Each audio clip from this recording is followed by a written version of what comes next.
If you're inexperienced with Acropora, it could be difficult navigating the sea of advice provided by your local fish store, fellow hobbyists, message boards, and the internet in general.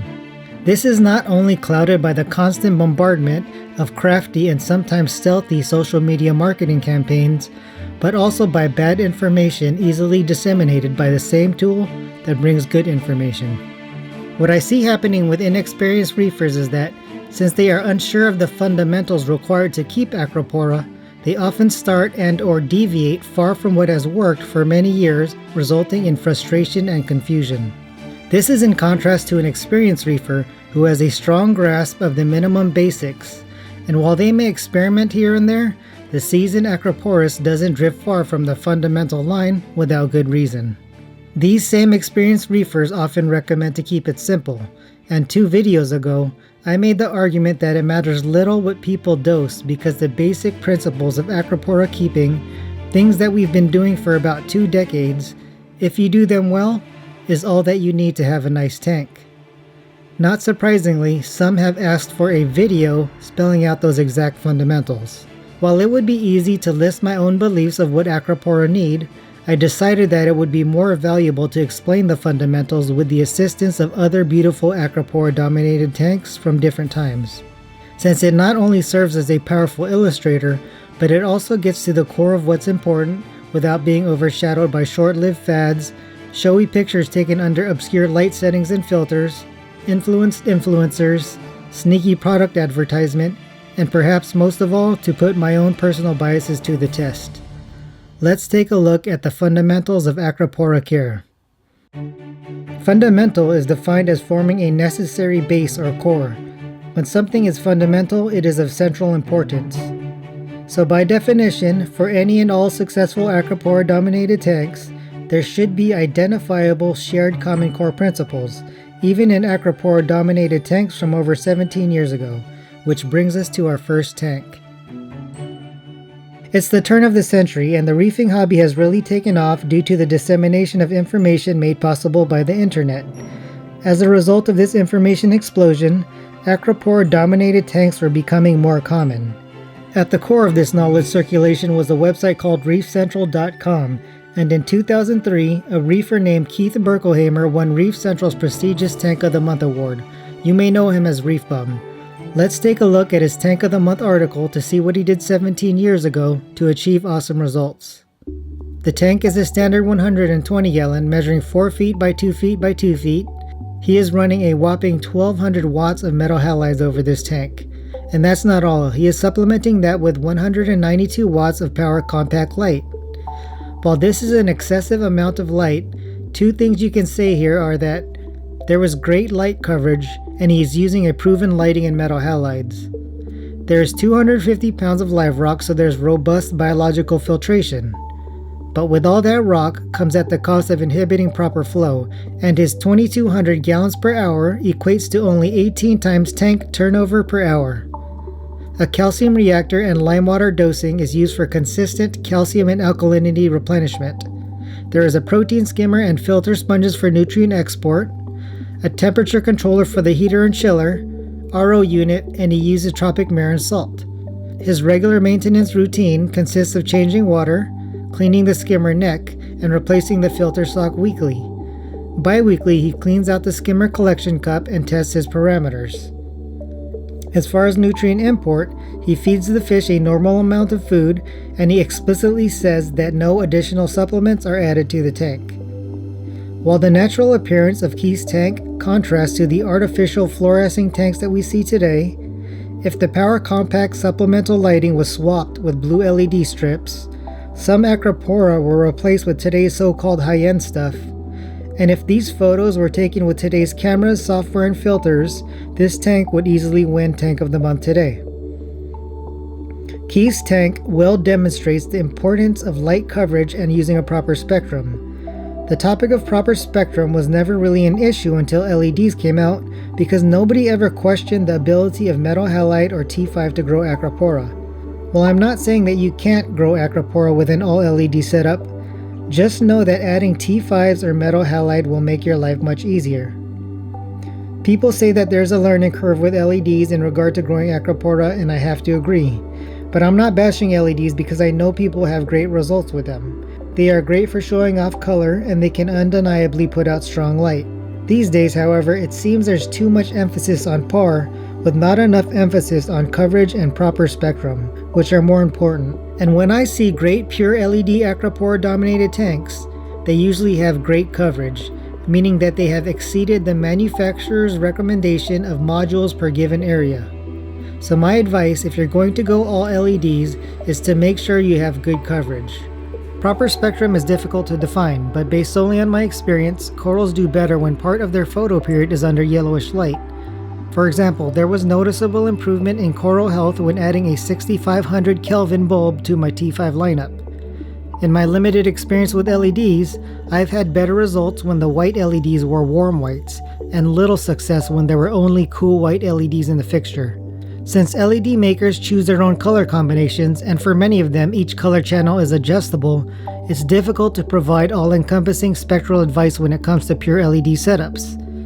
The best thing is to find others who've had success with a particular fixture that you're interested in, and find out what settings they use. But again, if you went with a hybrid setup that included metal halide or T5, you can worry less about spectral requirements while at the same time improving coverage. Keith's tank also shows the importance of biological filtration. Although he had a ton of rock in his tank, it was a reflection of the discovery that robust biological filtration is absolutely essential in the reef tank, which was popularized by the Berlin method. The use of a protein skimmer, which is another component of the Berlin method, seemed to coincide with increasing success in the reef aquarium hobby in the 1990s. Ample nutrient export is paramount in the reef aquarium, especially with regard to Acropora, and a protein skimmer is a powerful, essential component of nutrient export. One deficiency in this tank was flow, which Keith was fully aware of. Generally, for Acropora-dominated tanks, you should aim for over 50 times display turnover per hour, which is calculated by adding the flow of all the pumps and dividing that by the display volume. However, as I stated in my flow video, my personal determination of adequate flow is seeing all of the polyps moving on all of my Acropora near 95 to 100% of the time. To examine the other components of a successful SPS reef tank, let's head back to the future to look at another tank. This is my 20-gallon quarantine tank, which started in 2017. If you're wondering why we're looking at this unsightly tank, I promise there are important lessons to be learned from it. This tank represents the bare minimum needed to keep Acropora, and I am so confident in what I believe are the bare bones fundamentals that I'm willing to keep very pricey Acropora in here for several months, before they go into the main display. So this is my 20-gallon long quarantine tank. Sorry about all the algae on the glass. I try not to disturb the biology. I do about 25% water change every week. There's a small Tunzi in there. This thing is lit by a 4-bulb ATI fixture. It's a very white spectrum. There's a 6500 Kelvin bulb in there, and it just overpowers all the blue. Almost forgot to show you the fans up there for temperature control. I do have a controller on this thing. This is just a controller that I had on a very old tank about 10 years ago. So down here I have a 15-gallon tank that I converted into a sump. There's a Deltec 600 IX skimmer. This black bucket is a bucket refugium, so I have Chaetomorpha growing in there for nutrient export. There's a little Kessel on the top of that. This next little compartment is filled with rock rubble. That's just a bubble trap. Here is the return chamber of the sump. There's a heater in there, the return pump. That is a float valve for auto top off to keep the salinity stable. Auto top off also feeds this container here with the blue top. There's Kalkwasser in there. And Kalkwasser is dosed with a simple doser hooked up to a mechanical timer to keep calcium and alkalinity stable. And I have another fan up here to keep the temperature stable. Now let me convince you that things are doing well in here. This wreck here is what survived from a total of 48 browned out and dying mariculture chop shop frags. I don't have a starting picture, but just imagine 48 very dark brown frags without polyp extension, and most, if not all, were dying from the base. These were donated to me and all thrown in one bag. Of the original 48, 27 pulled through and are sitting on this wreck. The rest either continued to die within the first week, or were so bad when I got them that I didn't even bother putting them in. I've had these only for 2 months and this is what they look like now. They are on the lighter side for sure, but you can see that the majority are encrusting, they have good polyp extension, and they are no longer brown.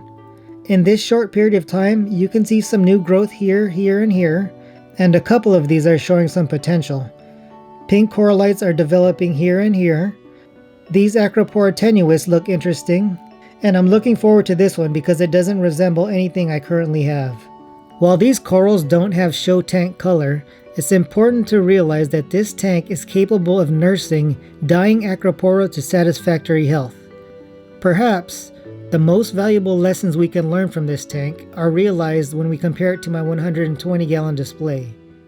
The shared characteristics of these two tanks are full light coverage with proven lighting in T5s, an established biological filtration congruent with the bioload, stable parameters, robust nutrient export, quality water using an RODI unit combined with a proven salt, regular maintenance, and patience. The differences are that my display tank has an LED strip light just for aesthetics, 12 fish that obviously require feeding, filter sock, Roa phosphor phosphate removal, and obviously it's about 6 times bigger, which essentially helps with stability. In other words, the important difference between these two tanks is more nutrient import and more nutrient export in the display. So that should tell you that very little separates these results from these results. I'll get a little more into nutrients later, but for now, let's switch gears to examine another system. We journey back in time when ultra-low nutrient systems were in the limelight. This next example is Andrzej Niewiroski's tank from Grajewo, Poland, who was awarded Dream Tank of the Quarter in 2010 on the Zeovit forums. Andrzej's tank runs on the Zeovit method, which with the help of some little blue bottles is designed to create a low nutrient environment, near natural levels. Low excess nutrient levels coupled with bacteria-driven coral feeding is responsible for the pastel appearance of these corals. While I recognize that this look is not universally desirable, and some argue that the corals are stressed, I personally wouldn't mind having this tank in my home. It's 440 gallons and he is running all T5s over the display, so there is proven lighting with great coverage. Here are his water parameters. Major and minor trace elements are kept stable with a calcium reactor and trace element dosing. Temperature stays stable with the help of a Profilux unit, which controls his heaters and chiller. The salt brand he uses is not listed, but he does use an RODI filter. There is over 50 times display turnover per hour for flow. It doesn't say how much rock is present, however, we can safely say there's adequate biological filtration under this blanket of corals. For nutrient control, he uses the Zeovit method, which consists of a zeolite reactor and various supplements. Additional nutrient export is through a protein skimmer and 10% weekly water changes. He appears to feed heavy, feeding the tank 4 to 5 times per day with various meaty sources. This is an extraordinary tank. Zeovit is one method of achieving heavy nutrient export, and when you couple that with heavy feeding, you can get jaw-dropping results. But perhaps Andrzej's tank demonstrates two of the most important fundamentals of them all. It's not an additive, it's not a piece of equipment or necessarily something you can buy. It has to do with a reefer's mindset and actions. I'm talking about patience and stability, the latter being a result of routine. If you don't have a routine, or if you're inconsistent with your maintenance, your tank will never reach its full potential, or it will eventually suffer. Having to dose these Zeovit additives and pump the zeolite reactor daily is a testament to routine. He also feeds frozen foods 5 times per day and does weekly water changes. Although it seems like there are reefers hell-bent on avoiding water changes, the far majority of successful tanks that I've seen perform water changes regularly. In my opinion, water changes are fundamental to success with Acropora. Trust me, you shouldn't join the no water changes crew if you're new to Acropora. Leave that to the advanced reefers with mature systems. As far as patience, just look at how long this tank was running. This tank was an upgrade which started in 2006. He began using Zeovit in 2008, and this article was posted in 2010. So you're looking at 4 years worth of patience and good habits. Here's a personal example of patience. This coral here is red Devil Nasuta, and its claim to fame are these gold polyps that tend to develop in the center of the colony. When it got to this point, I was content with the results. But just yesterday, to my delight, I noticed that they've progressed even further out. This is one simple example of how stability and patience will be rewarded with better color, while instability and impatience, on the other hand, will have a negative effect on color and growth. The final tank on the list is one that embodies the current era. We journey to a little forum called nanoreef.com, who in November 2019 featured Method's 20-gallon nano. It's a 20-gallon long, and although it's technically a mixed tank consisting of softies LPS and SPS, Acropora takes center stage. There is 12 pounds of rock, half-inch of substrate, miracle mud, and a marine pure block in the sump for biological filtration. Lighting is with an Illumagic Blaze X60 LED fixture and two 24-inch Reef Bright XHOs. So he has plenty of light coverage and is probably the modern day equivalent to having 1200 watts of metal halide over a 120 gallon. There is a heater and desktop fan, and along with the controller, keep the temperature stable. For nutrient export, he uses filter floss and an oversized protein skimmer intermittently. Additional nutrient export is achieved with a chaetomorphoreactor lit 12 hours at night. Calcium and alkalinity replenishment is with Kent Turbo Calcium added with a doser. And finally, there is an ATO to keep salinity stable. So you can see that despite its small size, this tank has all the supporting components that you would see in a larger tank. For bioload, there are 5 small fish, a cleaner shrimp, various snails, hermits, and a clam.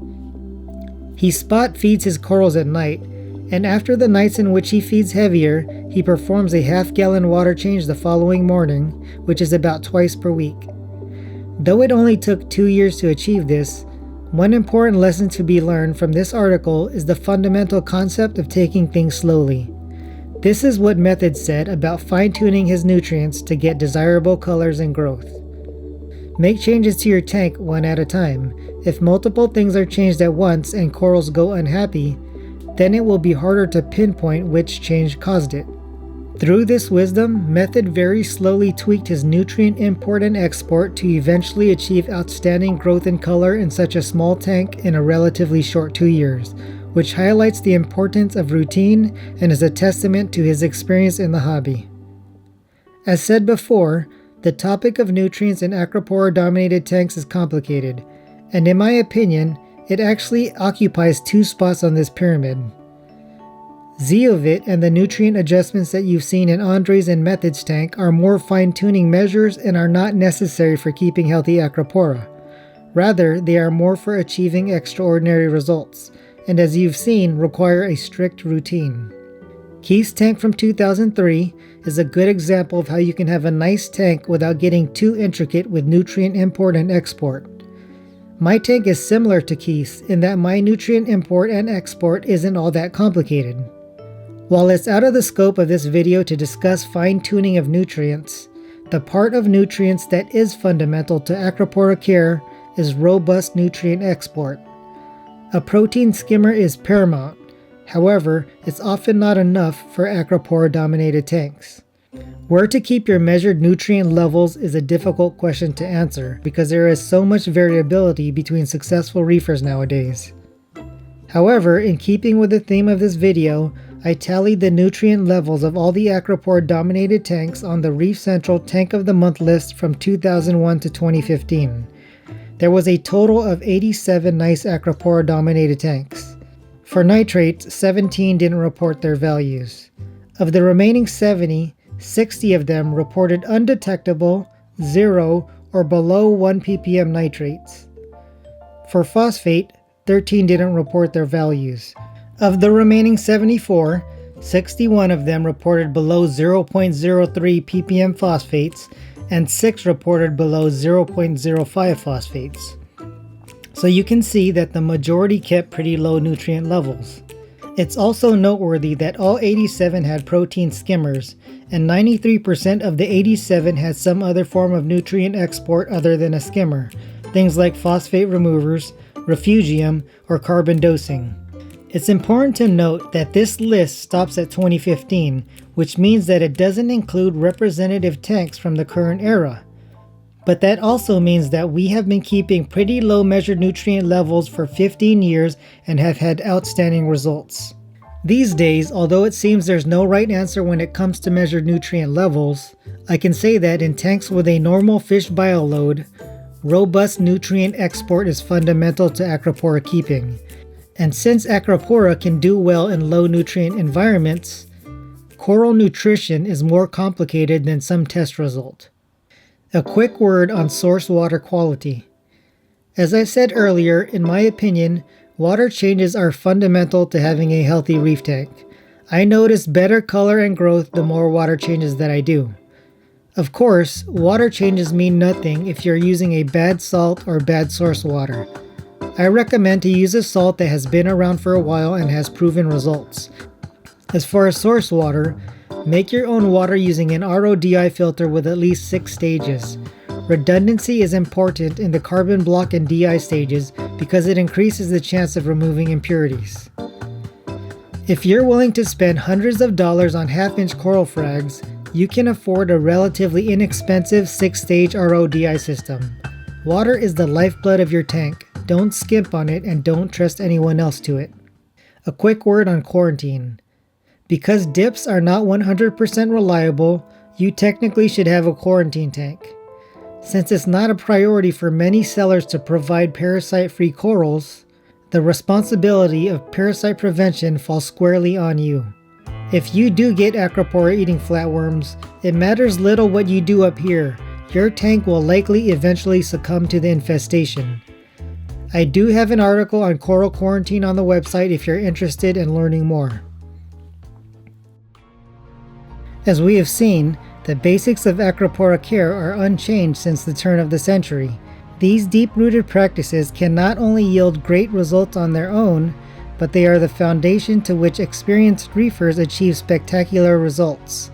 Some fundamentals on the list are relatively easy to achieve, like buying a suitable skimmer or choosing the right lighting, while the more important essentials, like patience and stability, are intangible, must be learned, and require discipline. Developing good habits and sticking to what has worked in the past is the easiest path upwards. While half-assing or skipping on any one of the fundamentals, although sometimes may yield temporary success, it will eventually send you down the wrong path, resulting in a troublesome, unpleasant reefing experience. Experimentation, forward thinking, and innovation are all important for the advancement of the hobby. However, in the seemingly endless quest for better growth and color, we mustn't forget the recipe that has gotten us this far.